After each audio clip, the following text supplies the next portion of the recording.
lo más intimidador. Okay. Gracias a todos. Paso a inglés. So thank you all for coming. It is a pleasure to introduce Michael Farber from Queen Mary, University of London.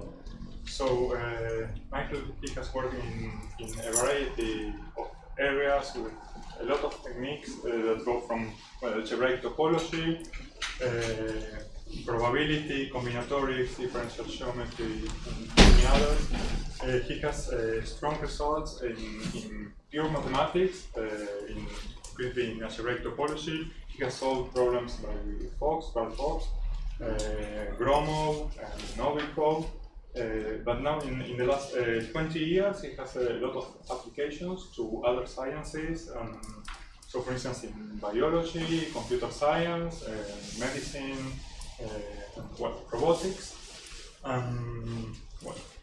He's here thanks to the project PUE, so the Proyecto Unidades Futuras de Limas. Just to say a couple of achievements, he has publications in Annals, Topology, GAFA, and only just in this topic, in counting 3 or 4 publications, he has more than 1,000 citations. So he has a very nice notion he will tell us about. So, well, he will talk today about autonomous robot motion and algebraic topology. Yes. Thank you very much. Thank you. And thanks everyone for coming. Jonathan was very generous introducing me here. I don't know if I deserve such high praise, but I'll try to match expectations. So I just want to say that this is my first visit to Argentina and to Buenos Aires. Of course, it's a beautiful country. So thanks to Jonathan and Gabriel, and hope maybe one day I'll come again. So let's speak about autonomous robot motion and algebraic topology. Autonomous motion and AI is something which you hear everywhere these days.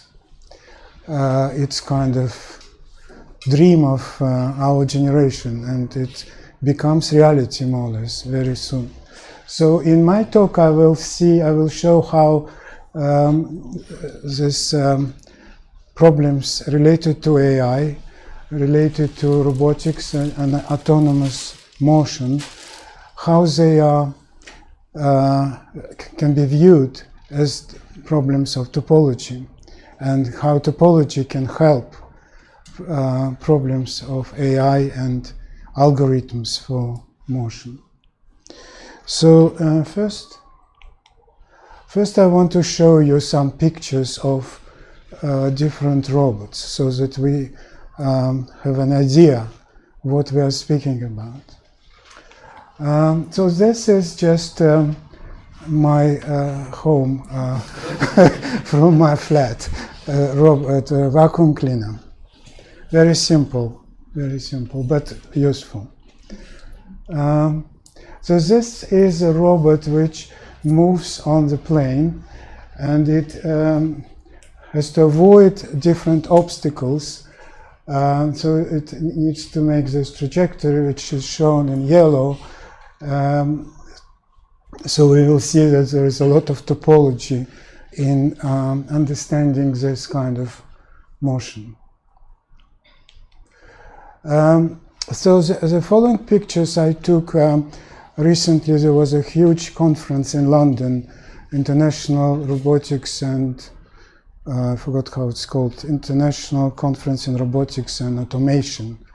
Several thousand people were there, and they were presented many robots. So just a few pictures and videos from there. So this is one of this. This is another one. It has wheels and it can move and has some vision.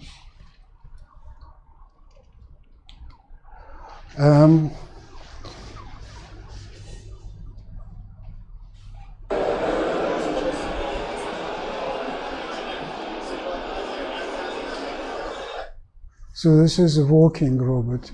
Two-leg walking is a very difficult task for robots. Also for children, for young children.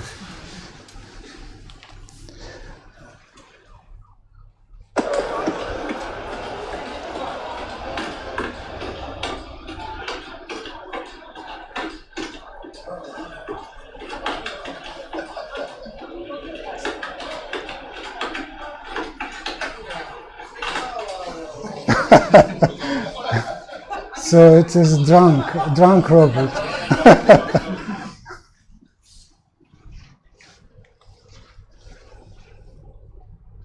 Of freedom. My facial expressions are generated using 12 lip movements, 2 jaw movements, 8 eye motions, 4 brows, and 1 nose movement. I also have a beam-formed microphone to detect sound. Okay.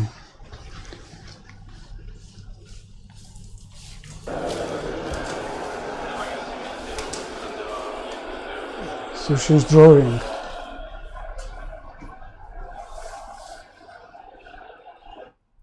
Okay.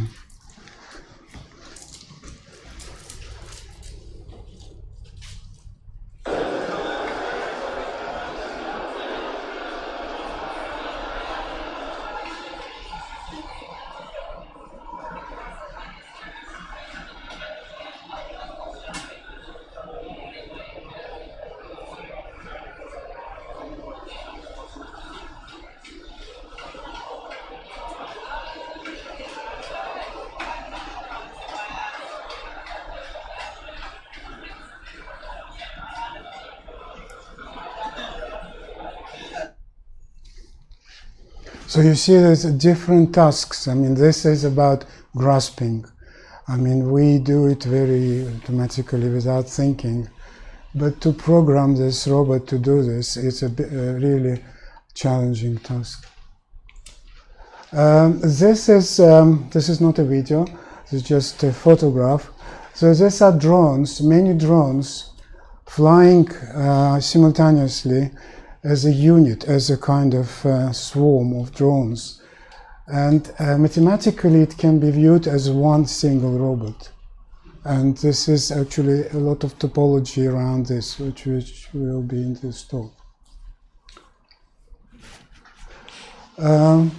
So what is a robot? I mean, it's you have seen many pictures and very different types of robots. What is a robot? There is no single answer to this. I mean, there are many answers to this, many features of what is a robot. But we are mathematicians, so for this talk, I will try to convince you.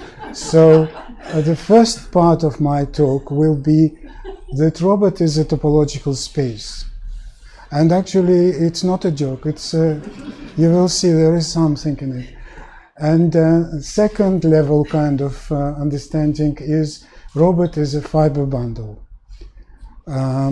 So this will be the second part of my talk, but I'm not sure it will be today. We'll see how it goes.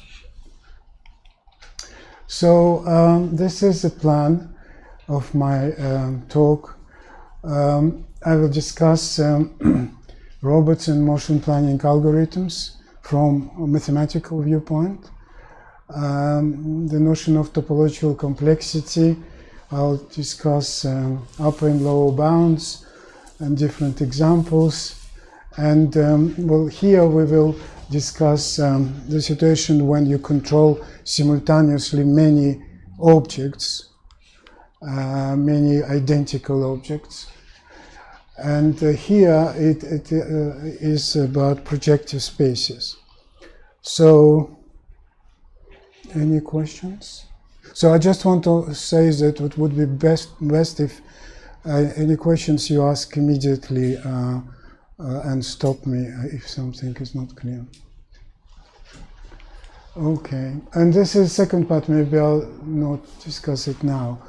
I'm not sure it will be today, maybe tomorrow. So part one. So what is autonomous robot motion? So we have a robot which can do different tasks, and it has many states, and we give him an order. I mean, we still hope that he will not give us order. We still give him order. So we give him an order, and we express our order in the usual language. In English, let's say, I can speak Spanish. So we say, drive me to my university, or to drive me home, or something. And the robot must understand what does it mean, let's say, Queen Mary, Mile End Campus, and how to drive. And it, of course, it has GPS. I mean, he's intelligent robot, so he has GPS, he knows where he is, so he has to decide how to get there. Well, this is about self-driving cars, you know, kind of a task which is still not fully implemented, still a challenge in many ways.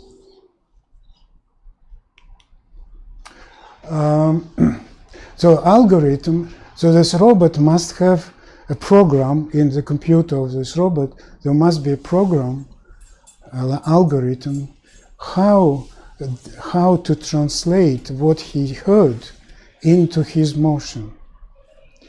So this program or this algorithm takes as input an order and produces the motion, how to move this leg, that leg, and so on. And I mean, it's all difficult. When we do it automatically, we don't realize how difficult it is. For us, let's say, for me to come here and to put it on the table, it's a really complicated motion, and to teach a machine to do it is difficult. So this is motion planning algorithm. This task is implemented by a motion planning algorithm. Okay. So examples, of course, are self-driving cars, several driverless cars moving in a coordinated way. So you can consider several cars. Mathematically, you can say it is one system. A flock of drones flying in space, performing a military mission.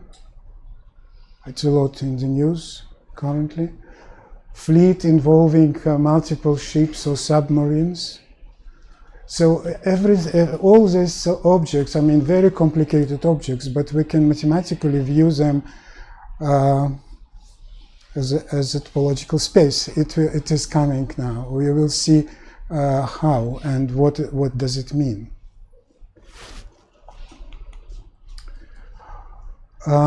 Every system has configuration space. It's a space of all possible states of this system. So for example, if the system is my body, so the configuration space, I mean, there is this angle of this elbow, that elbow, this, I mean, there's all different states, and they can be recorded by different parameters. And so typically a state of the system can be described by a number of real parameters, lengths and angles. So every state will be a vector, or maybe a long vector with many coordinates. So it can be viewed as a point in some Rn. And when you consider all possible states, it gives you a variety of states, which is called the configuration space of the system. Yeah? So in many situations, for many problems, you can forget about the system itself and consider only the configuration space. So all difficulty is contained there, and this is why I say that sometimes robot is a space, is a topological space, and we will see examples.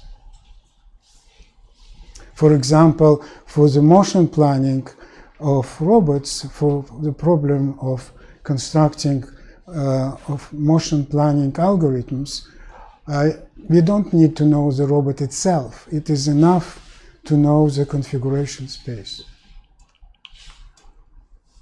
So the points of the configuration space are these vectors with coordinates x1, xn, parameters of the system, and each state is a point in Rn, where n is large, and C of S is a typical notation for configuration space of the system S.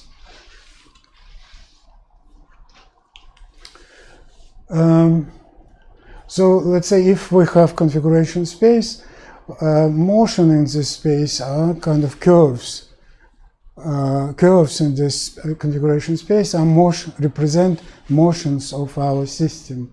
So for example, if the configuration space is like convex set in some Euclidean space, then of course you would say, okay, let's go straight on from A to B, straight line. But the configuration space can be more complicated. For example, if configuration space is a convex shape and there is an island in the middle, then so the space actually is a complement. So it has non-trivial topology, and we will see that we will see how it impacts the motion planning algorithms. Well, another example is the system of drones. When you have a flock of drones, configuration space of this system is the positions of each of the drones, and also the velocity of each of the drones, angle kind of each of the drones, and of course allowed configurations are configurations when they are not touching each other, which are not colliding. So this creates dependence. I mean, they are not independent. This each of the drones, dependence is hidden in the conditions that they should be disjoint. This motion planning in robotics is a very well-established research area, and there are many monographs, and in particular want to mention these two, Latombe, robot motion planning, and more recent Steve Laval, planning algorithms. This is a very important books.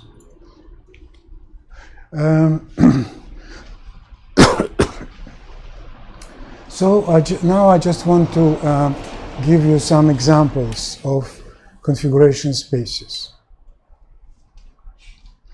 So the first, the simplest example, well, the first simplest system is a wheel. Yeah, just angle, I mean, rotate, angle. The state of a wheel is determined by an angle, and the configuration space is this circle. Oh, I can do it. Okay. So configuration space of the wheel is a circle, right? Another example, slightly more difficult, well, slightly more complicated, is double pendulum. So there is one pendulum here, and here is the second pendulum, and they can move independently. So the first one moves around this point, and the second moves around this point. So the configuration of this double pendulum is determined by two angles, and they are independent.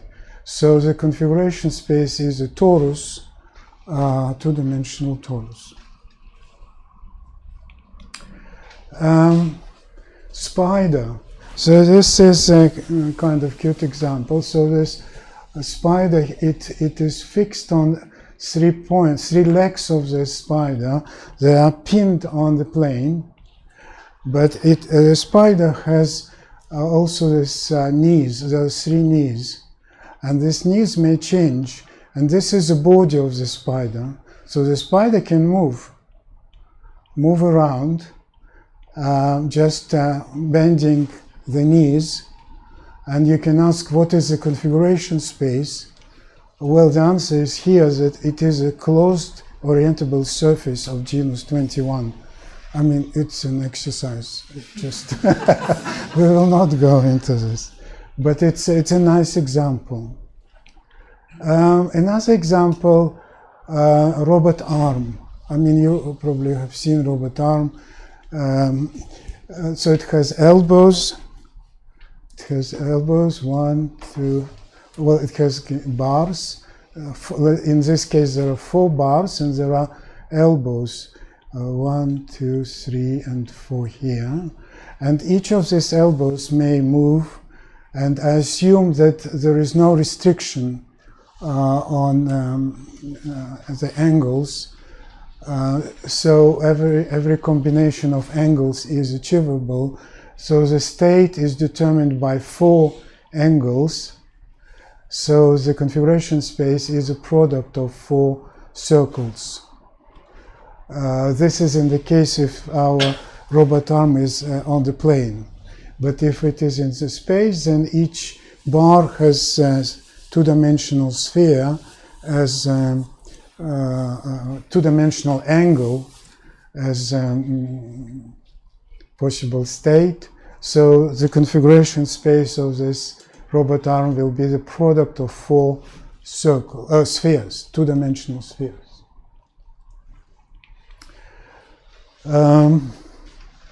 This is another example. So we have a factory, and along the factory floor there are some rail tracks, and these are some kind of vehicles which can move along these rail tracks, but of course we want them to avoid collisions.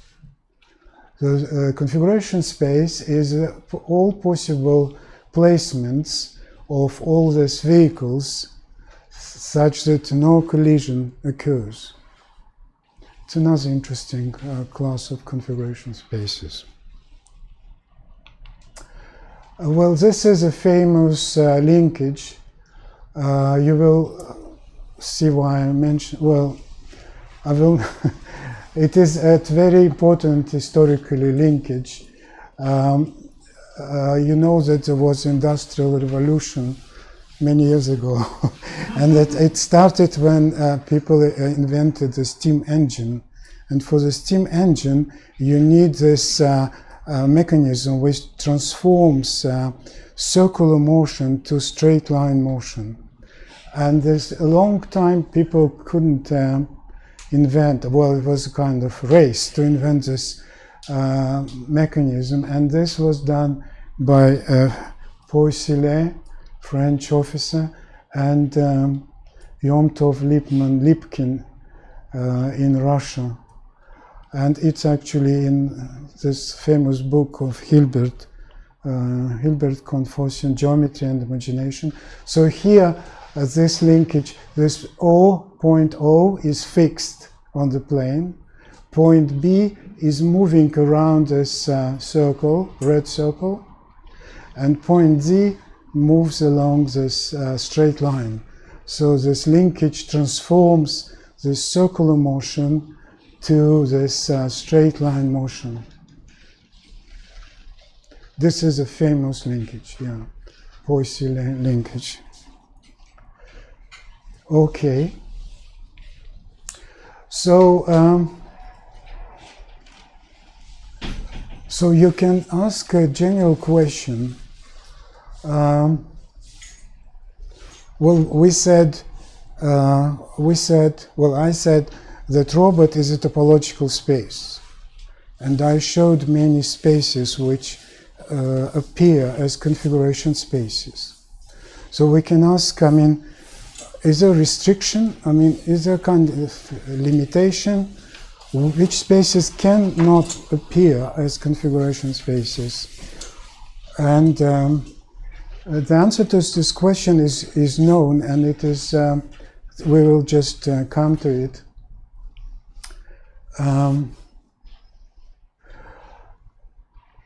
This is definition of what is a mechanical linkage.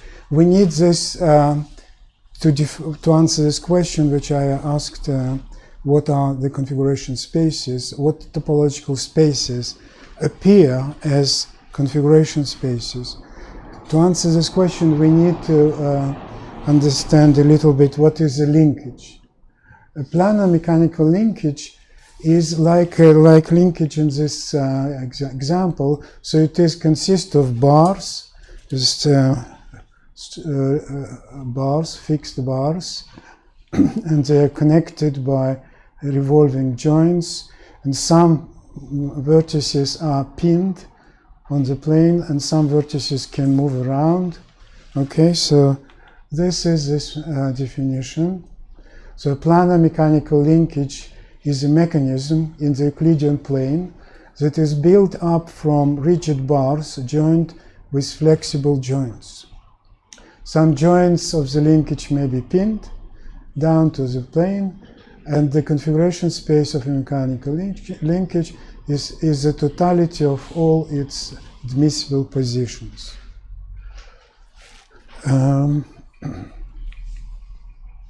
So this first, historically first such theorem was proven by Kemper. He was actually an amateur mathematician. He was not professional mathematician, but he at some point he was president of the London Mathematical Society. So what he proved that any bounded subset of a planar real algebraic curve may be traced out by the motion of one of the joints of suitably chosen planar linkage. So first of all, if we go back to this, we can easily observe that we can easily observe that motions of points of a linkage, they are real algebraic curves. They are expressed by polynomial equations with real coefficients. This is easy. And I mean, what he proved, well, this, in fact, there was a mistake in his proof, but it was corrected later, that that every small portion of a real algebraic curve you can realize by a linkage. You can construct a linkage, planar linkage, which draws this curve. And another way of stating this theorem is here. There is a linkage which signs your name, which makes your signature for any signature. Okay. But what is more important is this theorem of Jordan and Steiner, which says that any compact connected real algebraic variety is homeomorphic to a connected component of the configuration space of a planar linkage. So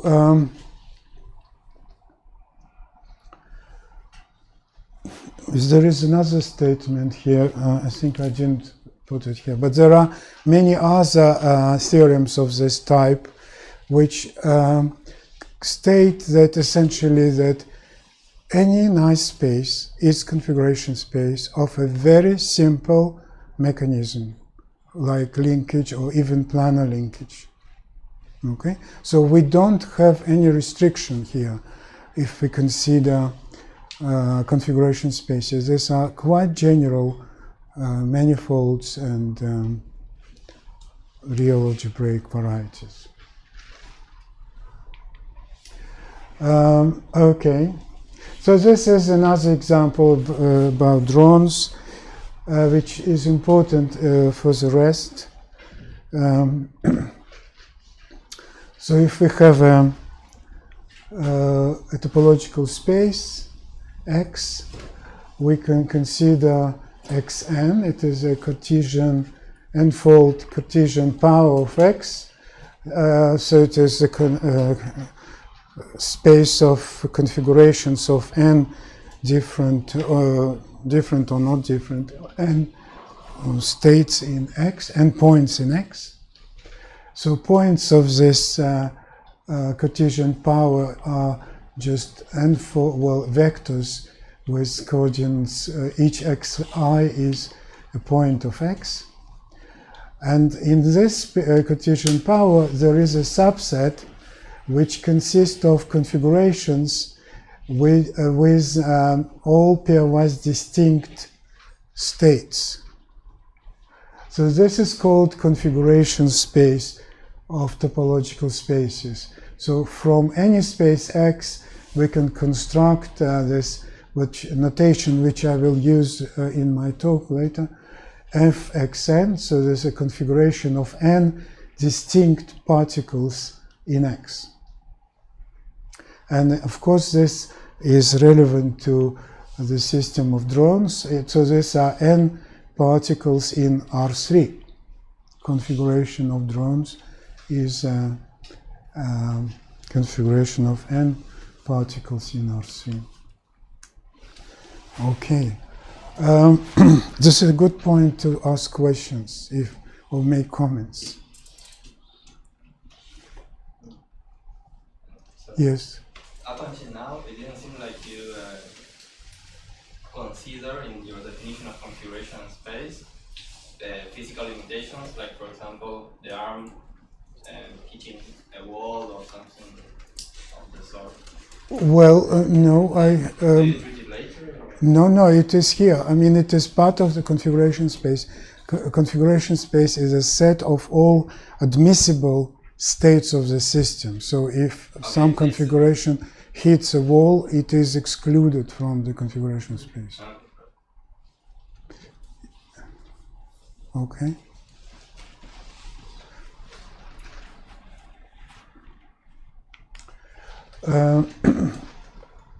Okay, so now I want to describe what is a motion planning algorithm from geometric viewpoint. So our goal is to express this motion planning problem in terms of the space and kind of without engaging with the system itself. So we say that let X be a path-connected topological space. Points of X represent states of the system, and I will use notation I for this interval 0, 1. Elements of this interval are time moments, t, so it will be time going from 0 to 1. The symbol x to the I denotes the space of all continuous curves in X. So these are maps, continuous maps from interval to X. So these are motions of the system. So this state depending on time, yeah, trajectory of the system. So x to the I is the space of all continuous motions of the system. And there is a map from x to the I to x cross x. So x cross x is a space of pairs of states. X cross x is a space of pairs of states. And this map is the following. So if we have a motion, every motion has a beginning of this motion and end of this motion. So for gamma, if gamma is a motion, so its image is the pair of states, the initial point, gamma at 0, and the final point, gamma at 1. Okay? So this is a standard map.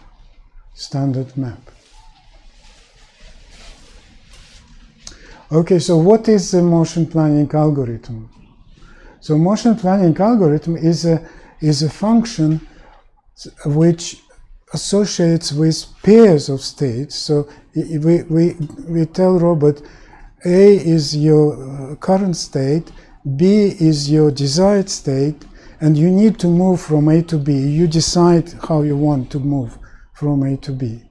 But A and B is not only a place, but it's a place and the angle of an arm. Exactly. A and B are configurations. Yeah, it's a configuration. It's not necessarily.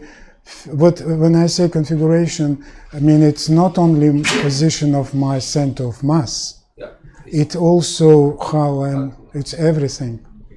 Yes. I was thinking about that in the context of a robot arm, in which like you need to specify the place of the arm. I mean, the thing that grabs the hand. But you also need to specify like the position of the rest of the arm, right? Exactly. So you first have to decide like an end point for the entire arm before giving before trying to get the robot to move, right? Like Yes. decide everything beforehand. Well, you're absolutely right. I mean, there is different situations, different settings.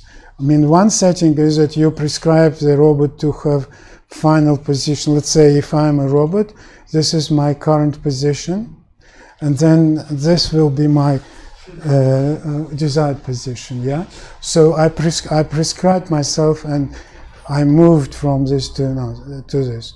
But it may be also reasonable, and in many situations it is reasonable. I don't care what will be the final position. I need the position of this, let's say, to be here.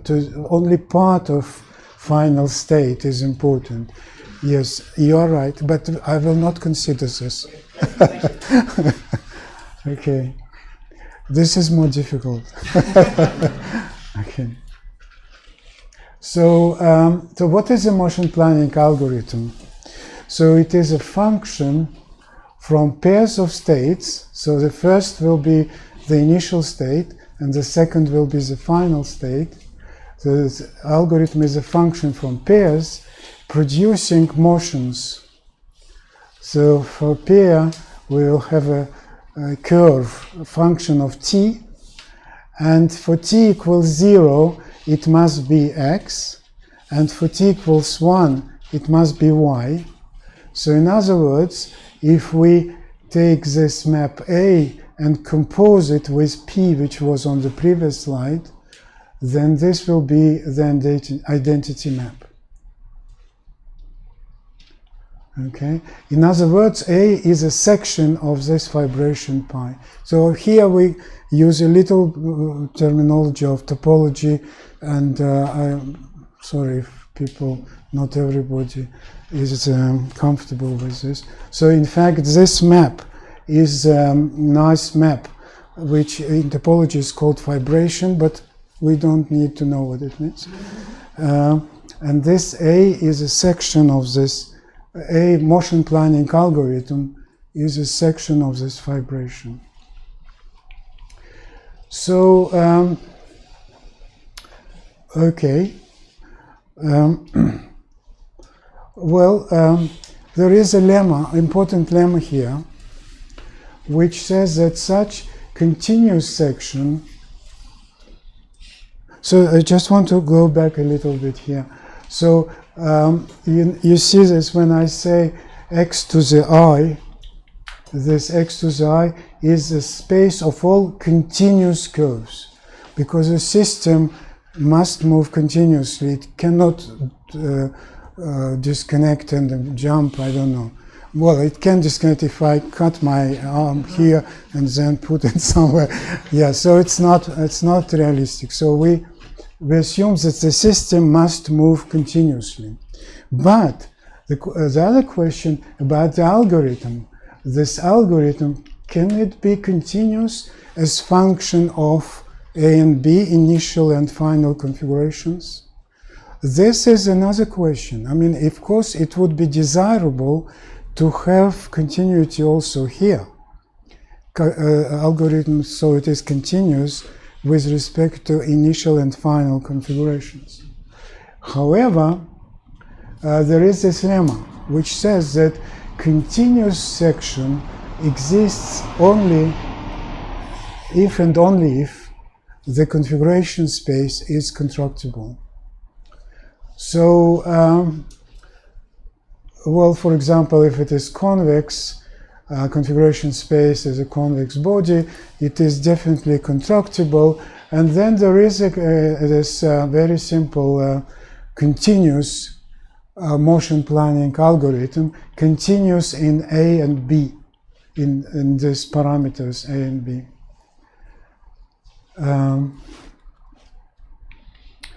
So I mean, I will not give a proof of this. I mean, it's very simple, but I don't have time for this. But corollary, I just want to also say that constructible, but we just saw that configuration spaces are very general. They don't need to be constructible. You shouldn't expect them to be constructible. It's unrealistic. So we have to live with this situation that motion planning algorithms are not continuous, and they cannot be continuous in many examples. And in particular, this means that if we have a system with non-constructible configuration space, then any motion planning algorithm is discontinuous. So discontinuous means that there are always a pair A and B, at least one pair of configurations such that arbitrarily close to this A and B, you can find pair configurations A prime, B prime, such that the algorithm, when you apply it, it gives you totally different motion. Okay. So, well, this suggests that, I mean, there are different levels of complexity, I mean, different type of discontinuity of algorithms, and there are many issues here which I will not, don't have time to discuss, but what we will do, we want to characterize numerically this complexity here. And we will use this notion of topological complexity, which is, so we have a path-connected topological space, and we define a number, an integer, TC. TC means topological complexity, TC of x. It's a minimal integer k, such that this x cross x admits an open cover by k plus 1 open sets with the property that there is a continuous local section over each of these sets. So we are not asking for a global continuous section, but we ask about local continuous sections, and we ask how many domains, what is the minimal number of domains, such that you will cover all possible pairs AB, and such that on each of them this local motion planning algorithm is continuous. So this is called TC of x, and this lemma, which we just saw a few slides earlier, which can be stated as follows, that TCx is 0 if and only if x is constructible. Because if x is constructible, you can have only one set here, which is U0, and that's it. And another important property of this TCx is that it is a homotopy invariant. So it depends only on homotopy type of x. So there is a theorem here which I want to state, that if our space X is a nice space, A and R, it is absolute neighborhood retract, and all manifolds are, all CW complexes are Euclidean neighborhood retracts. so it's not a real restriction. Then instead of open covers, we can consider partitions with arbitrary sets, F0, F1, Fk, with the properties that over each set Fi there exists a continuous section of this vibration. Okay, so it is not important to have open covers, it's enough to look at partitions, arbitrary, no restrictions. Okay, so let's look at example. So the first example, kind of first non-trivial example, is the circle. First kind of non-contractible space. So here we can have a motion planning algorithm with two sets, F0 and F1. So F0 is a set of all pairs of points on the circle which are not antipodal. And if A and B are not antipodal, you just move along the shortest geodesic arc from A to B, let's say with constant velocity, and this is continuous in this set. However, of course, if A will be equal to minus B, so if they are antipodal, then there are two shortest geodesic arcs and there will be discontinuity. Yeah? So we have to remove this this set. This is this removed set F1. So the set of pairs with antipodal pair, the set of antipodal pairs.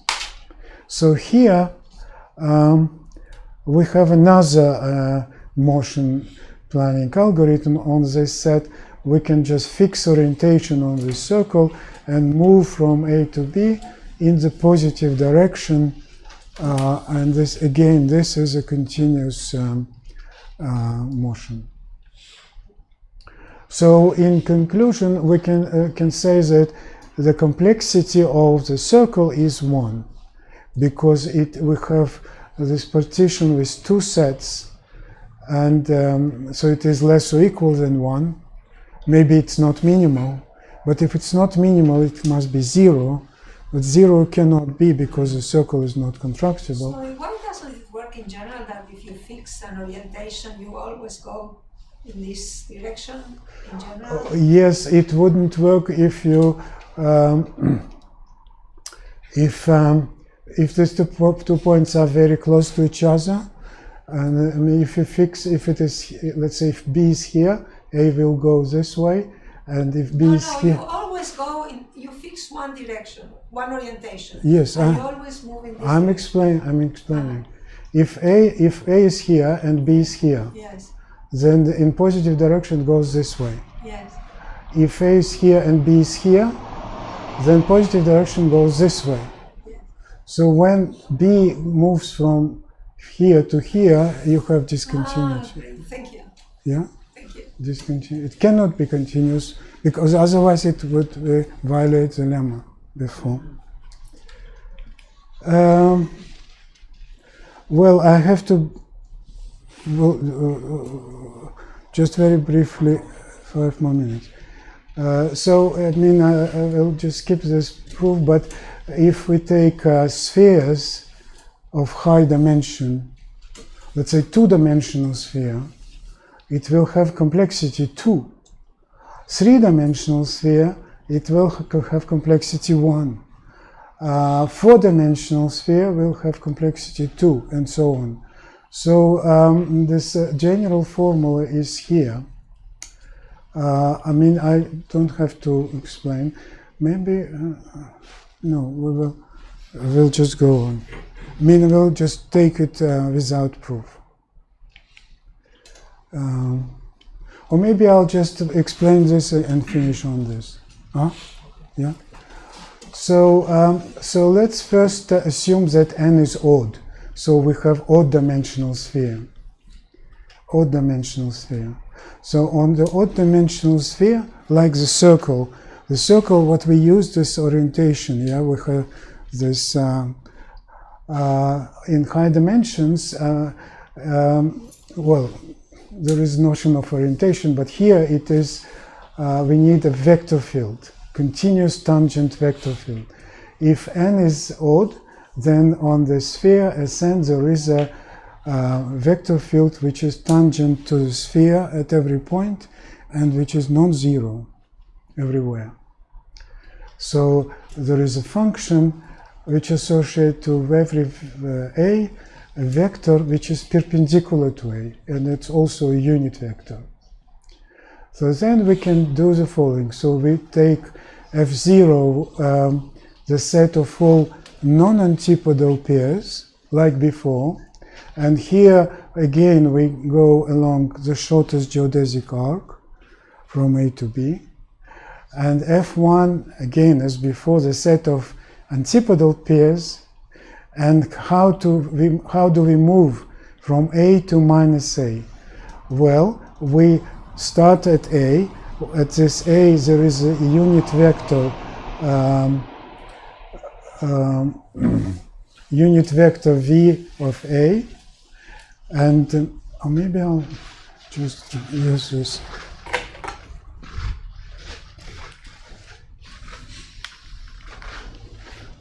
And how do you, oh. Okay, so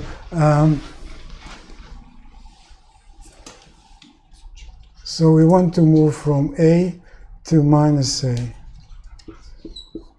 So we look at this vector V of A, which is tangent vector to this point, and we shoot geodesic arc from this point in this direction, and we move 2 pi, distance 2 pi, and this trajectory comes exactly at minus I. So this gives a continuous motion.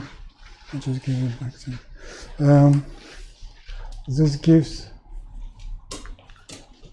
this is what is written here, this VI. I think it's correct. I think it's correct. This is exactly this semicircle here. So this gives us a motion over F1. So this works when n is odd. This argument shows that when n is odd, Tc of Sn is 1. But if n is even, this doesn't work because there is no such vector field. Any such vector field will have 0 at one point. So we can take such vector field and it will vanish at one point. At some point A0 it will vanish, so we will have 3 sets.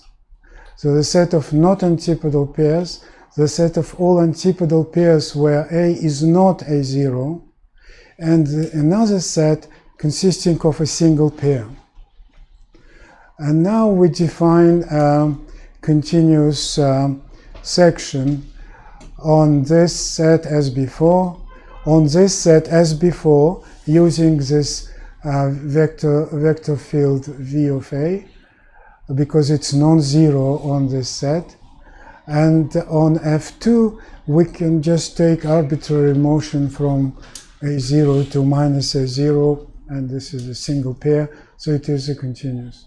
So this, in the second part, we show that Tc of, this shows that Tc of Sn for n even is less or equal than 2, but to show that it actually is 2, well, we need some other tools, and well, maybe tomorrow I will go to the so I'll finish at this point.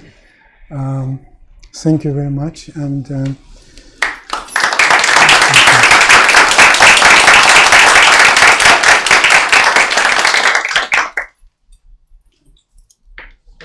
so, thank you, Michael. Are there any questions, comments?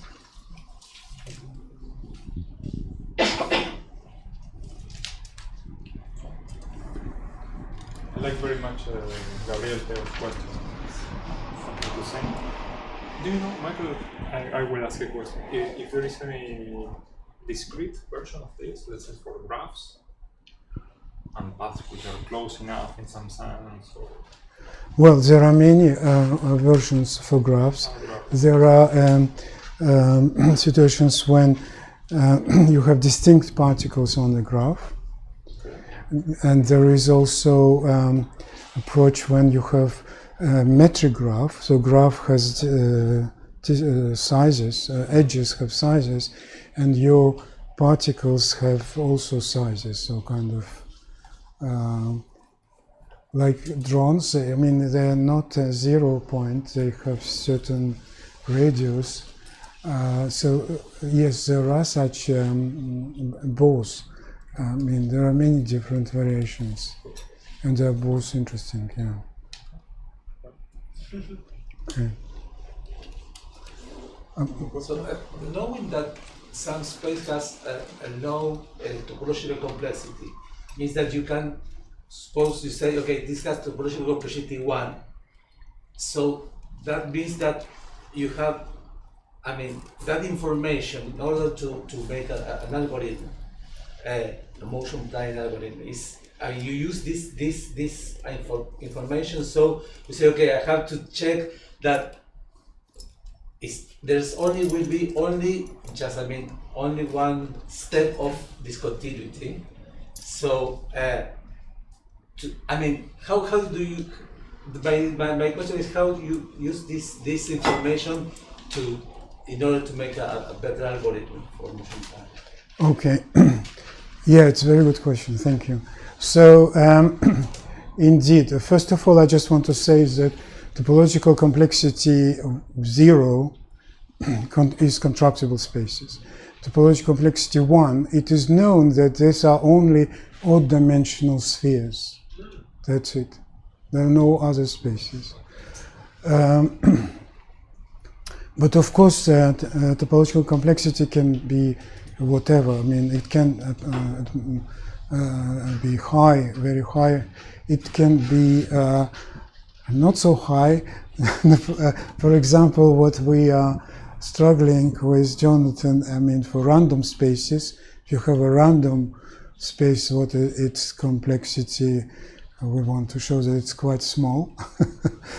So, question, how do you use this for motion planning algorithms? For example, for spaces of, maybe I'll write it down. I'm thinking.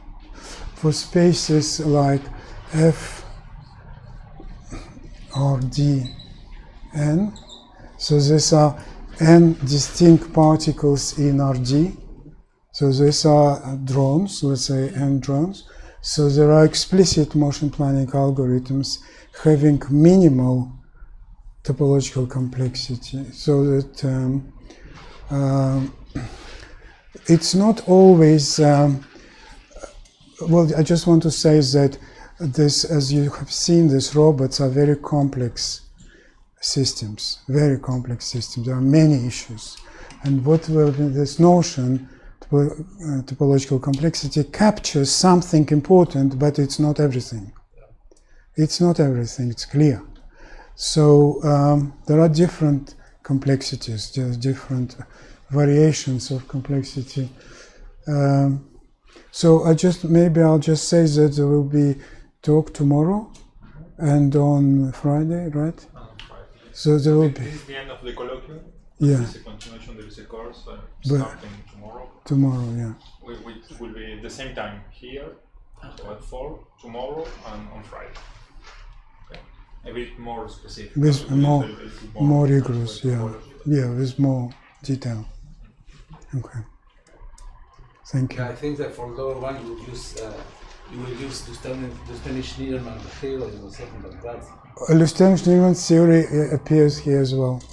Yes, but it's what are you saying? I mean, for example, for a lower bound there for Sn. Yeah, for all spheres have hallucination category 1. Oh yeah, okay, yeah, you can use it. Yeah, you can use it. Yeah, but TC is 102, 102. And maybe Well, I don't want to go over time, but there are many examples when they are not related, and there are examples when they are related. Is there some variation of this definition of the topological complexity where maybe you have some measure on your some measure that kind of like measures for instance it could be just a product measure for the product for the configuration space, and then you only care about where that you have discontinuity on a set of except on a set of measures here, for instance. No? Yes. Well, I think this, if I mean all examples which I know, this if you want to get your motion planning algorithm continuous on a set of full measure, you can do it. It's not topological. There is no limits, but in reality, you will have a chance of hitting this what you removed, right? I mean, there is this danger. There is a risk of misfunction of your algorithm, so it will not be defined everywhere.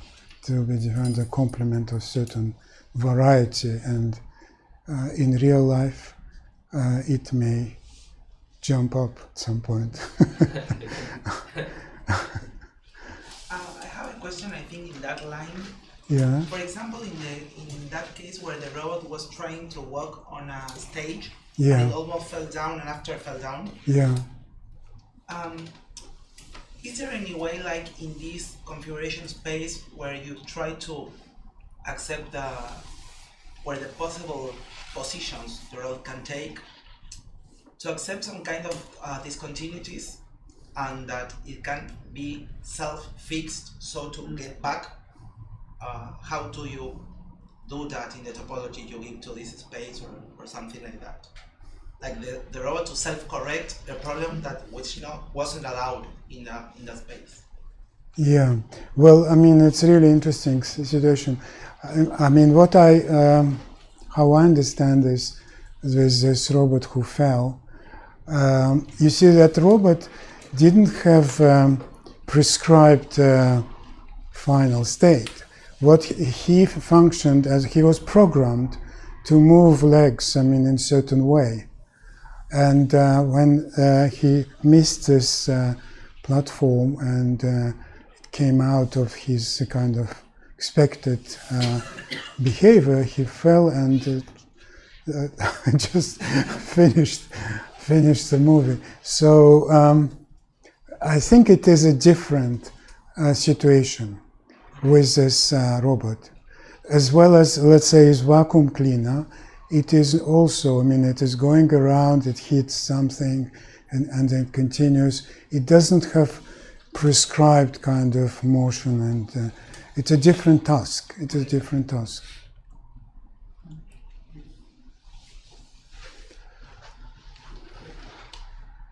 If there are no more questions?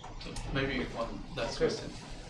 In general, you would like the partition that you choose to be somehow like decidable or computable. Like you want to know, given 2 points, in which partition it's going to be. Yes. So is there some guarantee that you can find a sort of minimal partition satisfying some condition like this? Or maybe is this like maybe the complexity is 2, but the partitions that you can actually like realize, like explicitly describe, are you guaranteed to be able to like somehow describe like some sort of computability of the partition or anything like that? Actually, it's really a good question. It's a very good question. I just want to I mean, first of all, I just want to say that I don't have a good answer to this. But I want to say that, let's say, algorithms which we have here for this, I mean, they are very complex, actually. I mean, there's deciding which to which set it belongs. well, there's enormous number of subsets and divisions and high curvature partitions. So I think it's a very interesting question. I cannot answer this, but I'll think about it. Yes, thank you.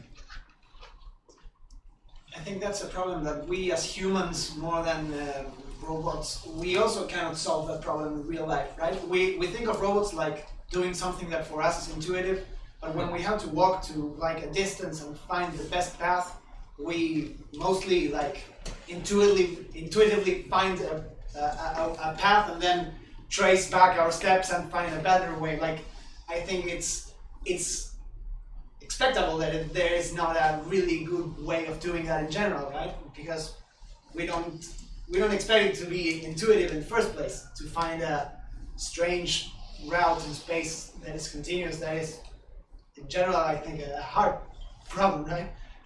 We know if it should be easy to do. It is hard. I mean, if I have a grandchildren, but you probably have children, so you know how difficult to start walking and start avoiding this chair and not to hit something. It's a difficult task, and as humans we learn it for, I mean, first year, during the first year. Yes. If